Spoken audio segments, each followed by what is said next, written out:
3 weeks had passed since Jake's arrival at the academy.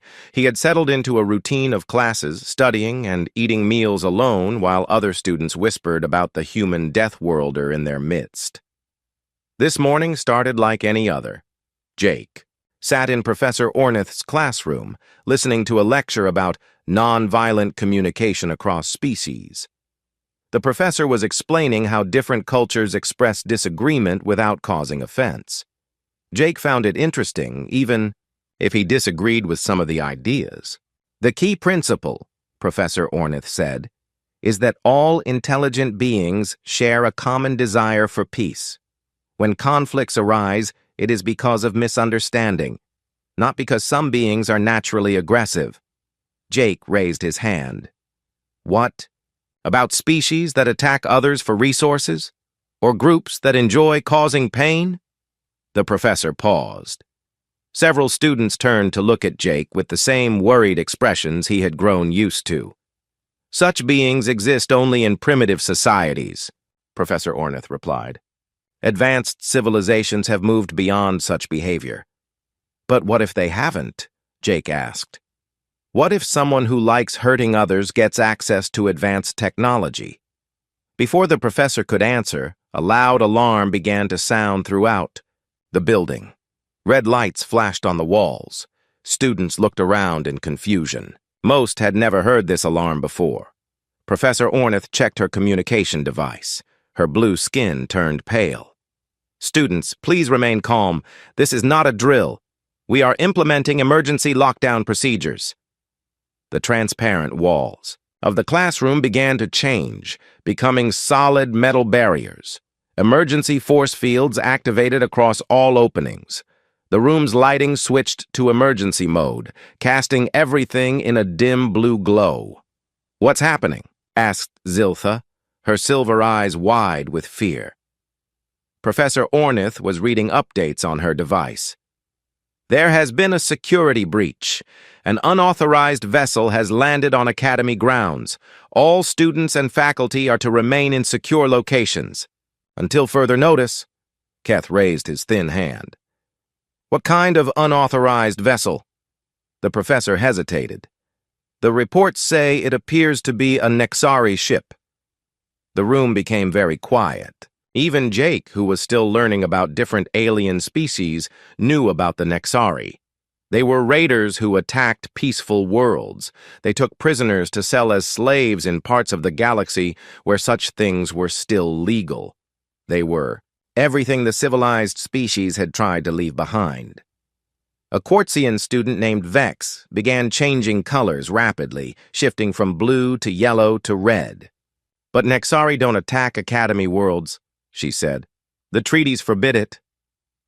Treaties only work when both sides follow them, Jake said quietly. Everyone turned to look at him. For once, he wasn't the only one feeling afraid. Professor Ornith tried to contact Academy security, but her communication device showed only static. The emergency systems seemed to be experiencing interference, she said, trying to keep her voice steady. Through the small window that remained unblocked, Jake could see part of the Academy grounds.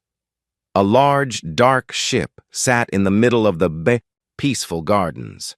It was ugly and functional, built for war rather than beauty. Black smoke rose from its engines. Then Jake saw something that made his blood run cold. A figure was walking away from the ship toward the Academy buildings. It was huge, at least 8 feet tall, with thick armor and long claws. Even from a distance, Jake could see that it moved like a predator. There's a Nexari Ravager out there, Jake said. The other students pressed against the window to see. When they spotted the armored figure, several began to panic. Ziltha started crying. Vex's crystal body was flashing bright red. Even Keth, with all his intelligence, seemed unable to think clearly. The emergency barriers will protect us, Professor Ornith said, but her voice shook. Academy security will handle this situation. Jake studied the barriers that had sealed them in. They looked strong, but he could see they were designed to stop students from leaving during emergencies, not to stop armed attackers from getting in. The academy had been built by peaceful people who couldn't imagine real violence. A loud crash echoed through the building. Then another. The sounds were getting closer. "It's breaking through the outer defenses," Jake said.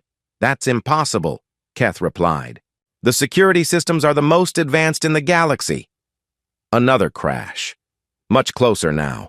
The building shook slightly. "Advanced doesn't mean strong," Jake said. He was looking around the classroom, noting exits and potential weapons. His behavior confused the other students, who had never seen someone scan for threats automatically. The crashing sounds continued, growing louder and more frequent. Whatever was making them was working its way through the academy systematically. Jake could hear the sound of metal being torn apart, glass breaking, heavy footsteps in the corridors. Professor Ornith was frantically trying different communication channels. "I can't reach security," she said. "All channels are blocked." "Maybe security is already gone," Jake said. The words hung in the air like a cold wind. The other students had never considered that their protectors might fail. They lived in a galaxy where problems were solved by committee and violence was something that happened to other people on distant worlds. The footsteps were in their corridor now. Heavy, deliberate steps that shook the floor with each impact. They could hear the sound of doors being ripped open, one by one. The Nexari was checking each room. "What does it want?" Ziltha whispered. "Prisoners," Jake replied. "Young, intelligent, beings sell for high prices in the outer systems." Vex made a sound like breaking glass. Her crystal body was flashing so fast it hurt to look at her. The footsteps stopped just outside their door.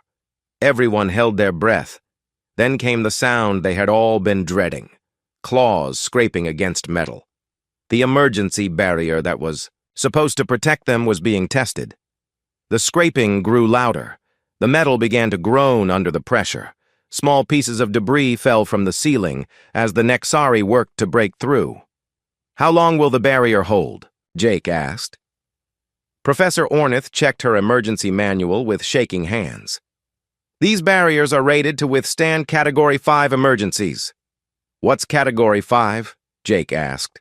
"Student riots, equipment malfunctions, natural disasters." "What? Category is an armed Nexari Ravager?" Professor Ornith looked at the manual again. Her face grew even more pale. There is no category for that. Such events were not considered possible when the safety systems were designed. The scraping outside grew more violent. They could see claws beginning to poke through the metal. The barrier was failing faster than anyone had expected. Jake stood up and walked toward the door. The other students stared at him in shock. "What are you doing?" Keth asked. "Getting ready," Jake replied. "Ready for what?" Jake looked around, the room at the frightened faces of his classmates. These were some of the smartest beings in the galaxy, but none of them had ever faced real danger. They had grown up in a civilization that had forgotten how to fight because they had never needed to remember. "Ready to do what humans do," Jake said. The barrier groaned louder.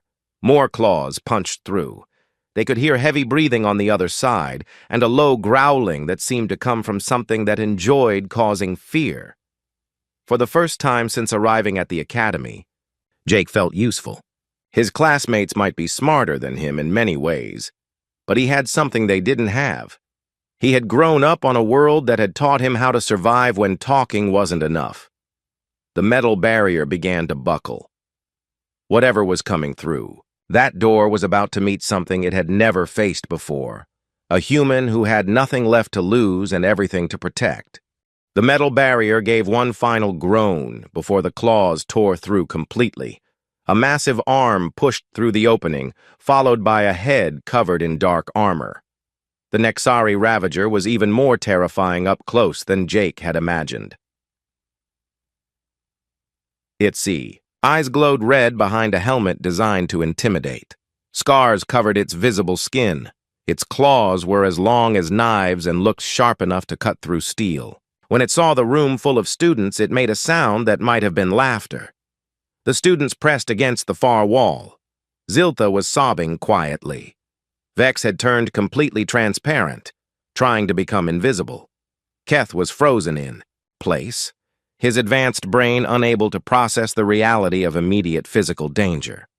Professor Ornith held up her hands. "Please," she said in the common galactic language. "We are educators and students. We mean no harm." The Nexari tilted its head and replied in broken galactic standard. "Harm not the point. You worth much credits. Smart ones always worth much." It began to step through the torn barrier. Each footstep shook the floor. The creature was built for war, with thick armor plating and weapons attached to its belt. This was what a species looked like when it had never stopped fighting. That's when Jake stepped forward. His classmates expected him to beg like Professor Ornith had done. They expected him to try reasoning with the creature or to hide behind them. Instead, Jake moved toward the Nexari. But something strange happened as Jake moved. His whole body language changed. The nervous energy that had marked his first weeks at the academy disappeared. His shoulders relaxed but became more square. His breathing slowed down instead of speeding up. His eyes focused on the Nexari with a look that none of his classmates had ever seen before. It was the look of a predator sizing up another predator. "That's far enough," Jake said in English. The Nexari didn't understand the words, but it understood the tone. For the first time since entering the room, it stopped moving forward. Its red eyes fixed on Jake with sudden interest. Jake began walking in a slow circle, keeping his eyes on the Nexari. To his classmates' amazement, the alien creature turned to follow his movement. Jake wasn't cowering or pleading. He was positioning himself between the Nexari and the other students. "What is he doing?" Keth whispered. Ziltha wiped her eyes and watched Jake move. With her empathic abilities, she could sense something that the others couldn't. "He's not afraid," she said in wonder. "He's calculating." Jake continued his slow movement, forcing the Nexari to turn its back to the other students. As he moved, he spoke in a low, steady voice. "Keth, how much does this thing weigh?"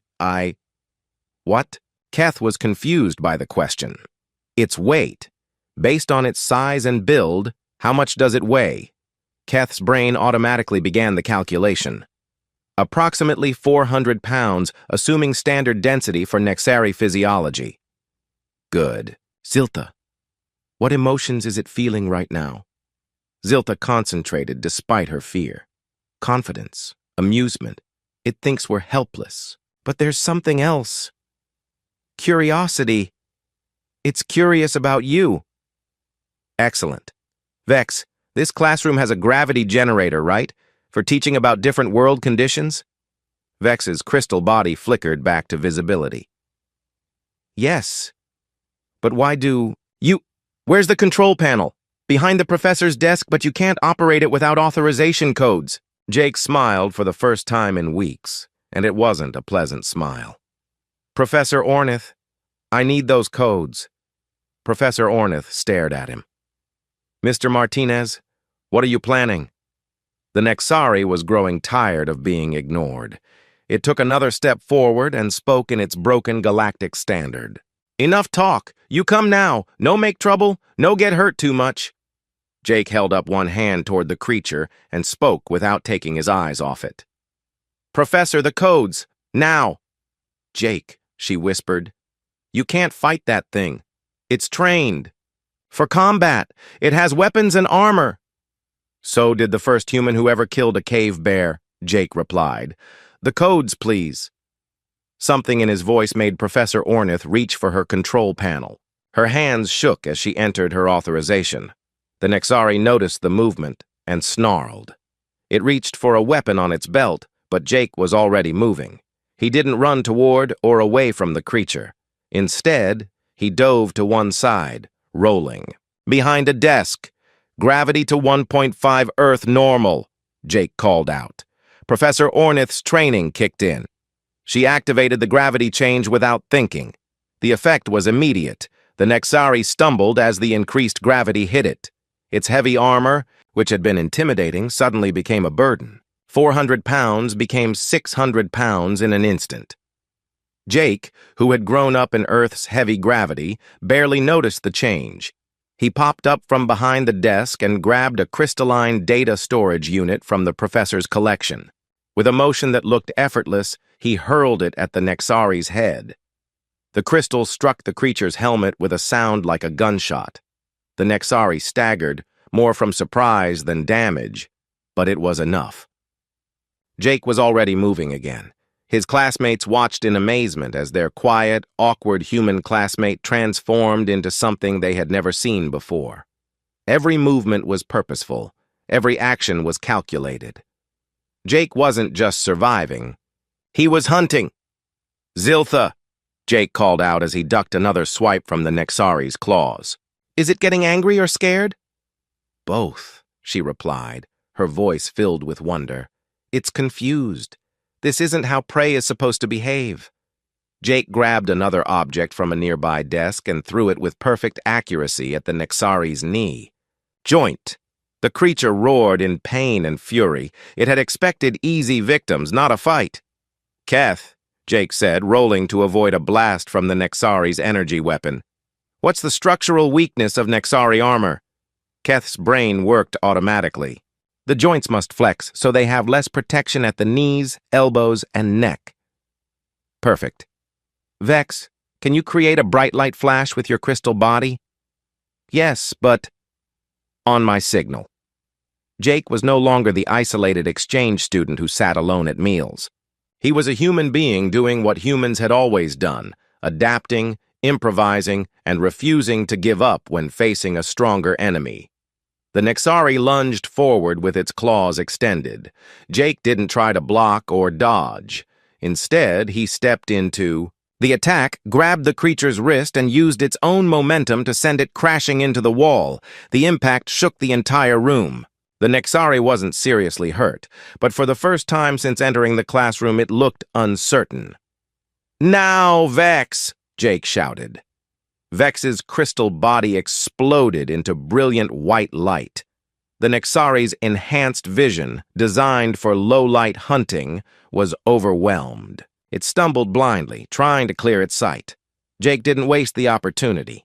He moved behind the creature and began working on the fasteners of its armor. His hands moved with practiced efficiency, finding weak points and pressure releases. "How?"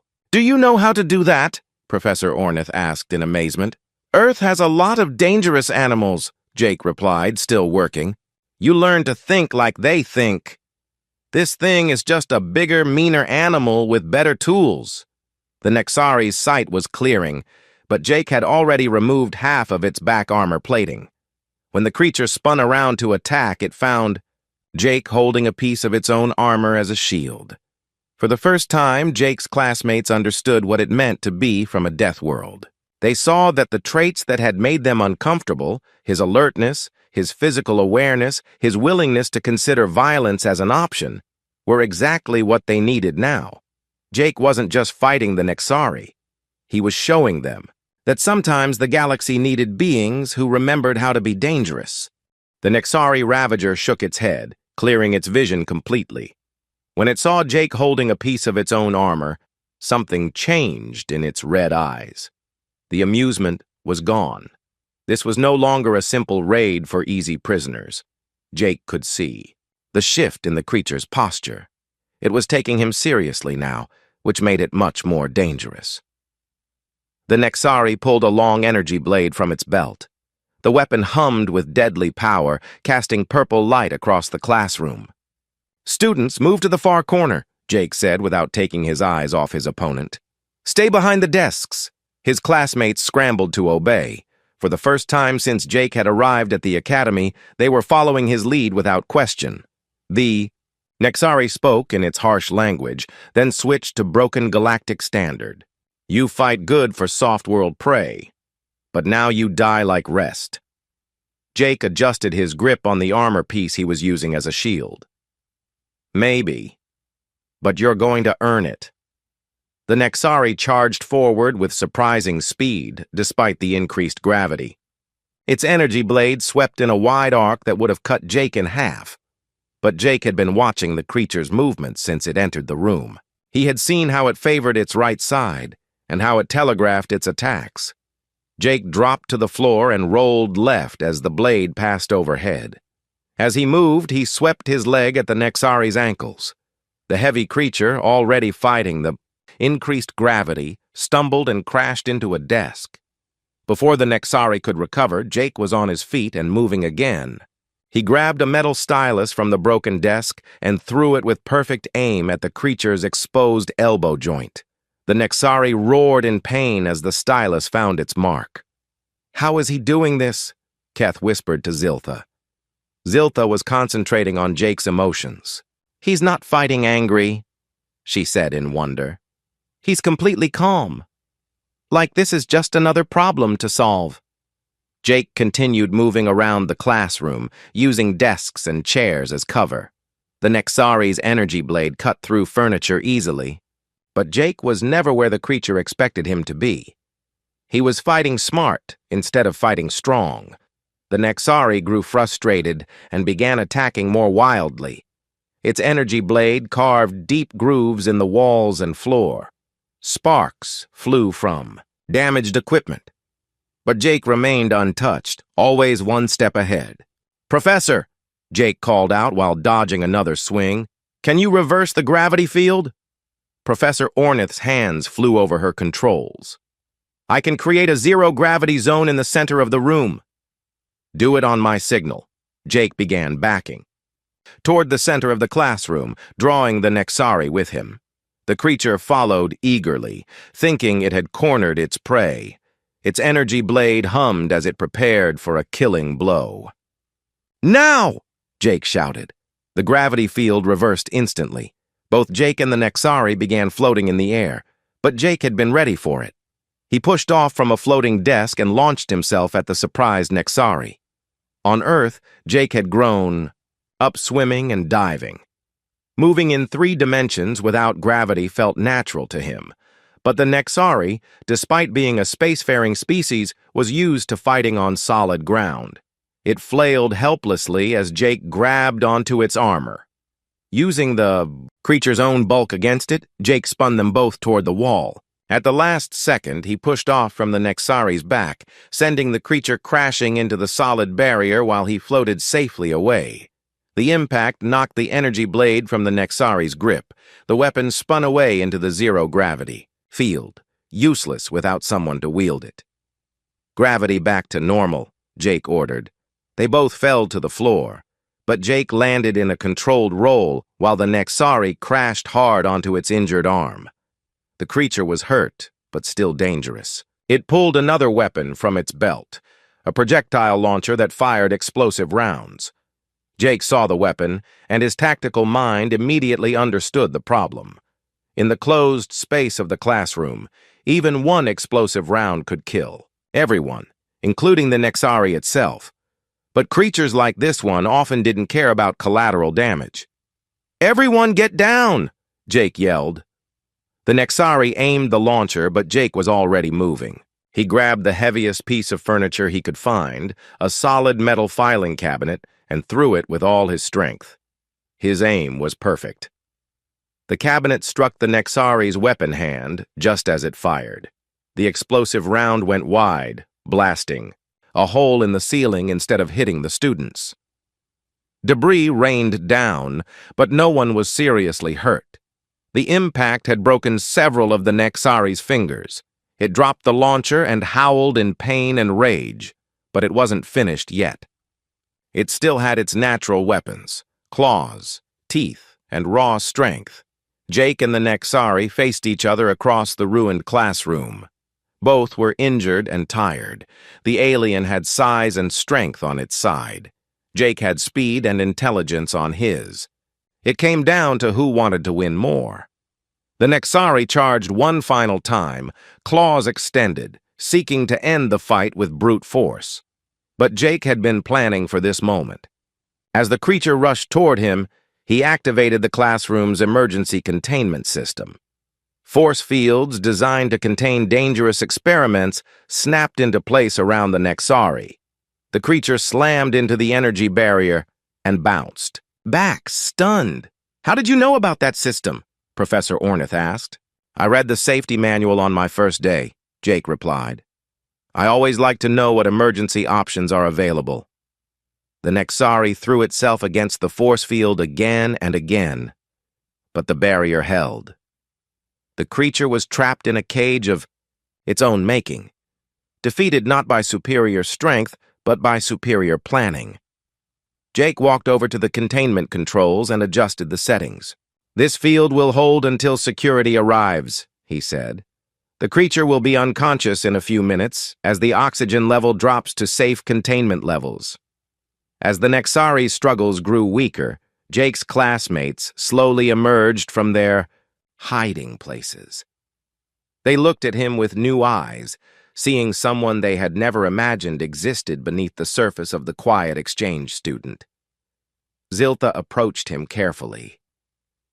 "Jake," she said softly, "how do you feel right now? After all, that fighting and violence?" Jake thought about the question seriously. "Tired," he said finally, "and relieved that everyone is safe." "But you're not angry? Not excited by the violence?" Jake shook his head. "Fighting isn't fun. It's just something you do when you have to protect people who can't protect themselves."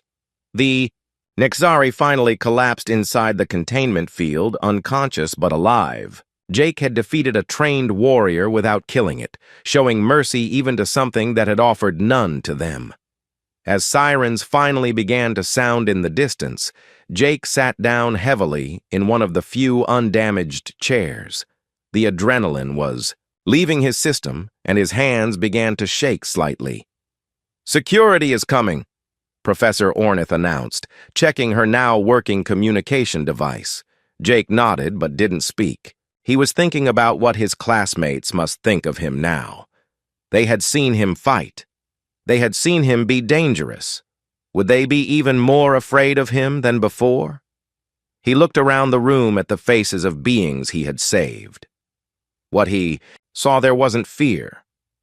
It was something he had never expected to see directed at him: respect, gratitude, and understanding. For the first time since arriving at the academy, Jake didn't feel like an outsider. He felt like exactly what he was: a guardian.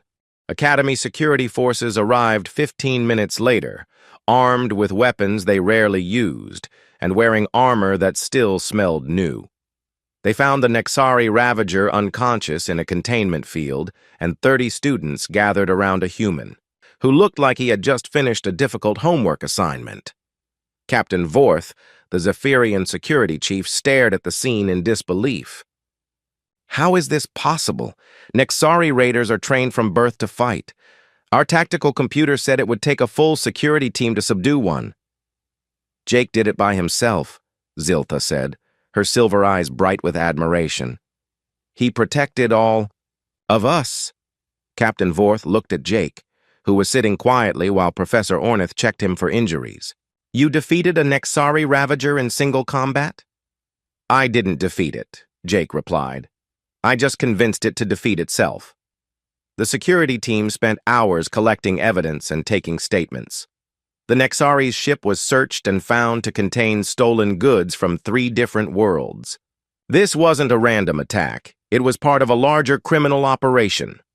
"According to our investigation," Captain Vorth explained to the assembled students, "this Ravager was sent to test our defenses. If it had succeeded in taking prisoners, a full raiding fleet would have followed." Keth raised his hand. "But how did it know our security systems would be ineffective?" "Because our systems were designed by people who haven't fought a real war in 1,000 years, Jake said quietly. "They work fine against civilized threats, but they were useless against someone who didn't follow civilized rules." The captain nodded grimly. "We're reviewing all Academy security protocols. It seems we have much to learn from Deathworld defensive strategies." Over the following days, word of the incident spread throughout the Academy and beyond. Students who had avoided Jake before now sought him out, wanting to hear his story and understand his perspective. The change was dramatic and immediate. Ziltha was the first to apologize. She found Jake in the library, reading about Nexari culture and rating patterns. "I owe you my life," she said simply, "and an apology for misunderstanding what you are. You—" "Don't owe me anything," Jake replied. "And you weren't wrong about humans being dangerous. We are dangerous. The question is whether we're dangerous to the right people for the right reasons." Keth joined them, carrying a stack of data tablets. "I've been researching human military history," he said. "Your species has an extraordinary record of fighting to protect others, even when you gained nothing from it." "Not always," Jake said honestly. "Humans have done terrible things too. We've fought wars for stupid reasons and hurt innocent people, but we learned from our mistakes."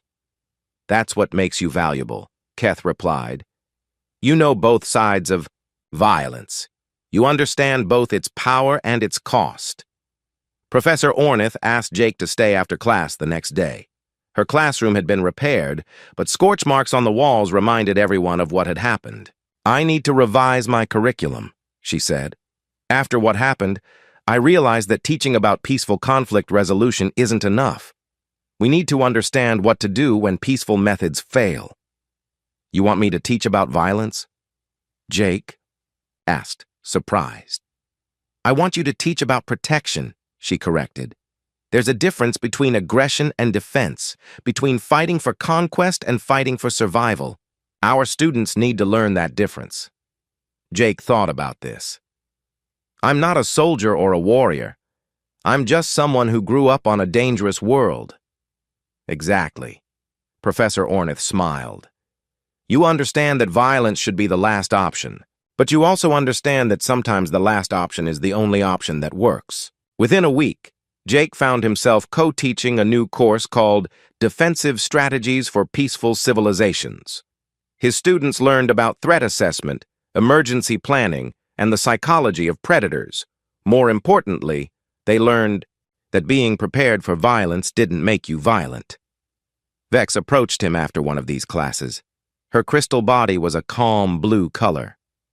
"Before the attack, I was afraid of you because you seemed dangerous. Now I feel safer knowing you're dangerous, because you're dangerous on our side." The Academy established new security protocols based on Jake's recommendations. Emergency systems were hardened against tampering. Response teams received training in dealing with genuinely hostile threats. Most importantly, the Academy's peaceful philosophy was expanded to include the idea that maintaining peace sometimes required the ability to fight. 3 months after the Nexari attack, Jake received a message from Earth. The Galactic Education Council was expanding the human exchange program. More human students would be joining academies throughout civilized space. Jake read the message to his study group, which now included students from 6 different species. "They want humans at other academies too," he said. "Good," Ziltha replied, firmly. "Every academy should have someone who knows how to protect it." "Is that what you think I am?" Jake asked. "A protector?" Keth looked up from his notes. "What do you think you are?" Jake considered the question. For most of his life on Earth, he had thought of himself as just another person trying to get by. At the academy, he had first seen himself as an outsider who didn't belong. But now, after everything that had happened, he understood his role differently. "I think I'm a bridge," he said finally. "Between the way things should be and the way things sometimes are. Between peace and the ability to maintain peace." The conversation was interrupted by an announcement from the Academy's communication system. "Attention all students. We have received a formal request from the Zephyrian Defense Council. They would like human advisors to help improve the security of peaceful worlds throughout the sector." Jake's classmates all turned to look at him. They saw someone who had never wanted to fight, but who had been willing to fight when necessary. Someone who understood that true strength came from using power only to protect those who couldn't protect themselves. "Will you go?" Ziltha asked. Jake thought about it. He had come to the academy to learn about other cultures and to represent humanity in a positive way. He had ended up teaching aliens about the one thing humans knew better than anyone else: how to survive in a dangerous universe without becoming dangerous themselves. "I'll go," he said. "But not alone. We'll go together. The galaxy doesn't just need human protection. It needs to learn how to protect itself." Professor Ornith smiled from the back of the room, where she had been listening to their conversation. "I believe that's called evolution," she said. "Learning to adapt to changing circumstances while maintaining your core values." "Is that what we're doing?" Jake asked. "That's what you've taught us to do," she replied. 6 months later, Jake stood on the bridge of a diplomatic vessel heading for the outer colonies. With him were Ziltha, Keth, Vex, and a dozen other graduates of the Academy's new security program. They were going to worlds that had never known violence, to teach them how to defend themselves without losing their peaceful nature. As the ship entered hyperspace, Jake thought about the message he had received from Earth that morning. It was from his younger sister, who was starting her application to join the exchange program. "I want to be like you," she had written. "I want to go out there and show them what humans really are." Jake smiled as he dictated his reply. "Don't try to be like me," he said into the recorder. "Just be yourself. That's all any of us can do. Be human, in all the best ways that means. Be strong enough to protect others.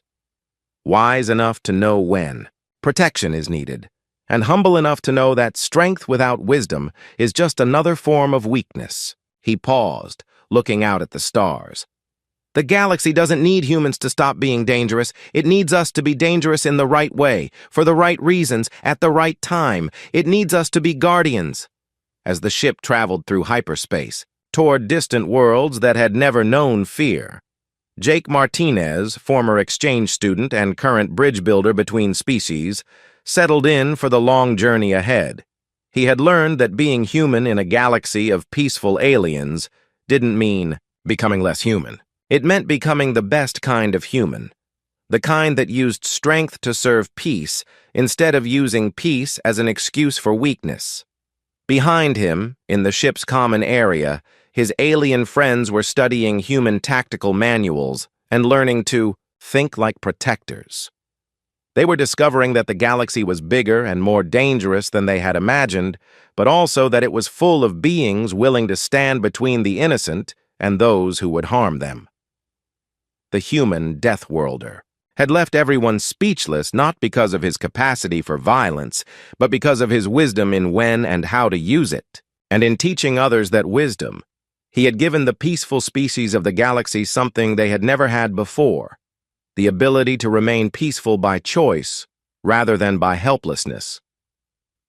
The killer had walked into class, but what walked out was something far more valuable: understanding, respect, and the knowledge that true peace was not the absence of the ability to fight, but the presence of the wisdom to fight only when fighting was the only way to protect what mattered most. The alien ship floated dead in space. Its blue crystal walls were cracked like broken glass. Inside, Captain Veltar looked at his dying crew and knew they had maybe 6 hours of air left. The ship's power was failing. The lights flickered on and off. The heat was gone and cold space was creeping in. Veltar was a Zenthari. His people were tall and thin with pale blue skin. They had large, dark eyes and moved like dancers. For 3,000 years, his race had traveled between the stars. They had never met violence. Their home world was peaceful. The biggest danger there was something like Earth's butterflies. "Captain," said his science officer, Pixna. Her voice was weak. "The main drive is dead. Life support is failing. We cannot fix it." Veltar closed his eyes. His ship carried 23 researchers. They were studying old ruins on a dead planet when pirates attacked. The pirates wanted their research data about ancient technology. When Veltar refused to give it up, they shot his ship and left them to die. "Send the emergency signal," Veltar said. "All frequencies, maximum power." "Sir, that will use most of our remaining power," Pixna said. Do it anyway. Someone must hear us. The signal went out into the dark. It carried basic math patterns that any smart race would understand. It said, "Help us. We are dying. Please come." Far away, many races heard the call. The Corvani were a logical people. They lived for math and science. Their computers calculated. The cost of rescue, too much fuel, too much time, too much risk. They ignored the signal. The Etherians were spiritual beings made of light and gas. They floated in space without ships. They felt the Zenthari's pain, but decided the universe wanted this to happen. Everything had its time to die. They did nothing. The Draconus Empire heard the call too. They were warriors with scales and sharp teeth. They ruled 40 star systems through fear. But the Zenthari had nothing they wanted. No rare metals, no strategic planets, no useful technology. They let the signal pass. 27 other races heard the call. All of them decided to ignore it. The Zenthari were just researchers, nobody important. Let them die. But the signal reached one more place. On the edge of human space sat a small monitoring station. It was barely more than a metal box with sensors and a radio. Inside, communications officer Lisa Martinez was working the night shift. She was 26 years, old with dark hair and tired eyes. She had been listening to empty space for 8 hours. Then the alien signal came through. Lisa sat up straight. The signal was clearly artificial, mathematical patterns that meant distress. She had never seen anything like it, but the meaning was clear. Someone was dying out there. She grabbed her radio. UNS Retribution, this is Monitor Station 7, emergency traffic. 18 light minutes away, the human warship Retribution cruised through space. It was huge and dark gray, covered in guns and armor. Admiral Jake Thompson was sleeping in his quarters when the call came. Thompson was 52 years old. He had fought in 3 wars. His face was scarred from shrapnel. His hands were rough from years of military service. He woke up instantly when his aide knocked. "Sir, we have an alien distress call." Thompson was dressed and on the bridge in 2 minutes. He listened to Lisa's report and looked at the signal patterns on his screen. The math was simple, universal. Someone was calling for help. "Distance to signal source?" Thompson asked. 47 light hours, sir," said Navigation Officer Pete Collins. "Fleet status?" "All ships ready, sir. The destroyers Lightning Strike and Iron Fist are with us. Heavy cruiser Stone Wall is 2 hours behind." Thompson looked at the alien signal. Again. In his 30 years of service, he had learned one rule. When someone calls for help, you answer. It did not matter if they were human or alien. It did not matter if it was dangerous. You answered, "Signal the fleet. We're going to help them." Maximum speed. The bridge crew started working. They had done this before with human ships, but never with aliens. Still, the job was the same. Find them, save them, bring them home. The Retribution turned toward the signal. Its massive engines lit up space. The other ships followed. Together they jumped into faster-than-light travel, back on the dying alien ship.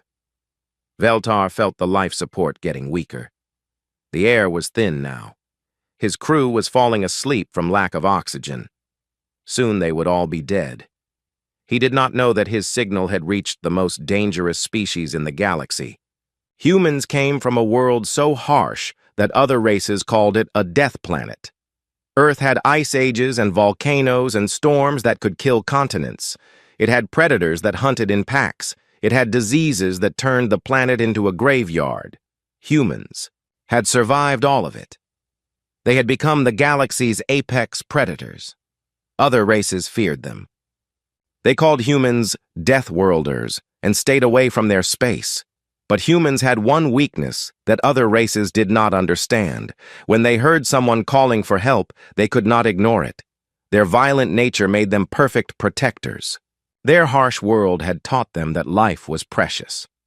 The Zenthari had sent their distress call into the void, hoping for mercy. Instead, they had called the one species that would burn down the galaxy to save a stranger. Veltar closed his eyes and waited to die. He did not know that salvation was coming. He did not know it would arrive wearing the face of nightmares and carrying guns that could crack planets. The signal had reached the worst possible species for anyone who threatened innocent life. For the Zenthari, it was the best mistake they had ever made.